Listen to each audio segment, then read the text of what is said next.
Valentine ডেতে প্রিয়জনকে surprise দিতে এরকম একটা কিউট কেক কিভাবে খুব সহজেই আপনারা তৈরি করতে পারবেন ইন ডিটেলসে এই ভিডিওতে আজকে শেয়ার করব। হ্যালো এভরিওয়ান, আসসালামু আলাইকুম।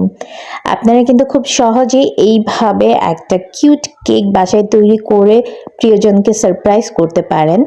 আর এইখানে আরেকটি কোশ্চেনের অ্যান্সার আজকে আমি আপনাদের দিব। অনেকেই কোশ্চেন করে থাকেন, আপু কিভাবে খুব দ্রুত আমরা ফিনিশিং ভালো আনবো, আমরা তো বিগিনার, আমরা বিজনেস করতে চাচ্ছি, বাট ভালো ফিনিশিং বা ভালো ডিজাইন না হলে তো বিজনেস মাঠে টেকাটা পসিবল না। তাদের জন্য বলবো আপনারা অনেক বেশি প্র্যাকটিস করবেন এবং আপনারা ট্রাই করবেন। কিছু টেকনিক আছে ফিনিশিংয়ের, যেমন প্লেট নাইফ দিয়ে যখন কাজ করবেন ফিনিশিং ভালো আনতে চাবেন, প্লেট নাইফটা ধরার টেকনিক থাকে। দেন প্লেট নাইফটা যদি একটু আপনারা এক্সট্রা কোনো প্রোডাক্ট না নিয়ে কাজ করেন, যেমন ক্রিম যখন অতিরিক্ত গায়ে ভরে যায় তখন যদি আপনারা বারবার ক্লিন করে সেই প্লেট নাইফটা দিয়ে কাজ করেন তাহলে কিন্তু ফিনিশিং ভালো আসবে।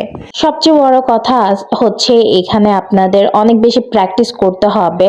আপনারা চাইলে কেকের মোল্ডের উপর শুধুমাত্র ক্রিম দিয়ে ডেকোরেশন করে ডেকোরেশন প্র্যাকটিস করতে পারেন, ফিনিশিং প্র্যাকটিস করতে পারেন। এর ফলে কিন্তু অনেক বেশি কেক নষ্ট হবে না বা ওয়েস্ট হবে না। আর এইখানের আজকের ডেকোরেশনটা হচ্ছে ভ্যালেন্টাইন থিম একটা ডেকোরেশন। এখানে আমি খুবই সিম্পল রেখেছি ডেকোরেশনটা, কারণ ক্লায়েন্টের তেমন কোনো ডিমান্ড ছিল না। আর আমার মনে হয় সিম্পলের মাঝে এটা একটা বেস্ট ডেকোরেশন ভ্যালেন্টাইনের জন্য। এখানে প্রথমে বেসটা আমি হোয়াইট কালারের মধ্যেই রেখেছি।